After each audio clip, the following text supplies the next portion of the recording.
Hai teman-teman, kita bertemu kembali masih dalam sub pembahasan kinematika. Kita sekarang masuk pada sub pembahasan gerak melingkar. Nah, kalau dari tadi kita membahas tentang gerak translasi, sekarang kita akan membahas tentang gerak melingkar. Pembahasan pertama yang akan kita bahas adalah posisi sudut. Posisi sudut.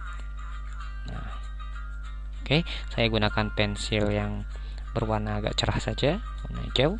Oke, untuk posisi sudutnya, misalkan saya punya partikel yang bergerak melingkar seperti ini, teman-teman. Nah, bergerak melingkar.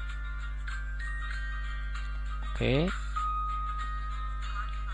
Nah, misalkan titik di sini. Kemudian saya proyeksikan, misalkan, ya.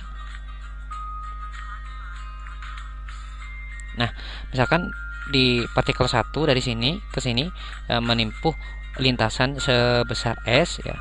Dan di sini sudutnya adalah theta. Kemudian selain sudutnya theta, di sini jari-jarinya adalah R.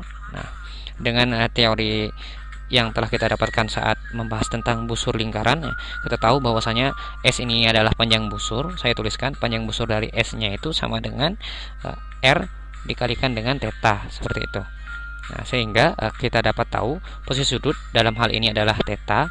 Tetanya itu akan sama dengan S per R. Nah, cukup gampang. Inilah persamaan yang harus teman-teman ketahui, bahwasanya theta itu sama dengan S per R. Kemudian kita masuk pada yang lain, yaitu posisi sudut. Setelah posisi sudut yaitu kecepatan sudut. Nah, kecepatan sudut.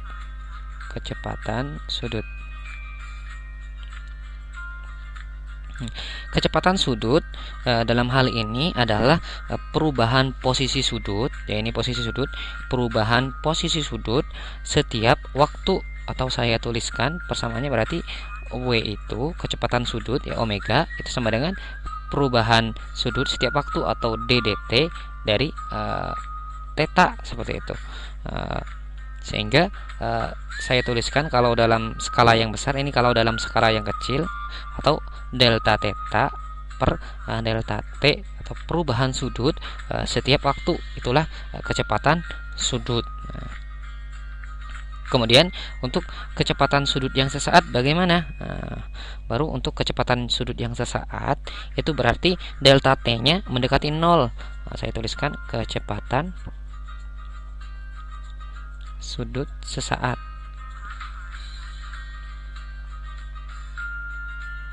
Nah, kecepatan sudut sesaat berarti omega sama dengan limit ya delta t mendekati 0 ya dari delta theta per delta t. Sehingga untuk hal yang sangat kecil itu kita lambangkan dengan diferensial, maka d dt dari theta, seperti itu. Nah, sekarang kita meranjak pada yang lain, yaitu saya bagi papannya membahas tentang percepatan sudut. Nah, hampir sama dengan translasi ya teman-teman, ada kecepatan, percepatan, dan yang lain-lain. Ini percepatan sudut. Atas bagaimana dengan percepatan sudut? Nah, percepatan sudut juga didefinisikan sebagai laju perubahan kecepatan sudut terhadap perubahan waktu.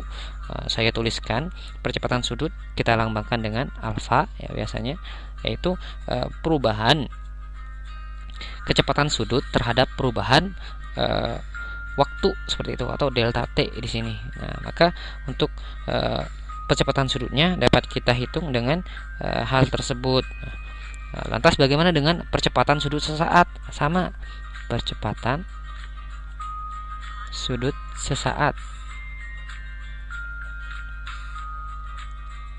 Percepatan sudut sesaat artinya delta t-nya itu mendekati 0.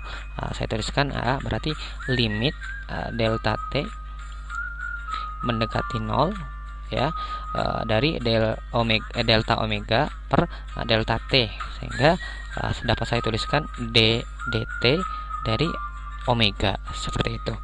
Kemudian selain dia juga memiliki percepatan sudut, dari gerak melingkar ini juga mengenal istilah yang namanya percepatan sentripetal. Percepatan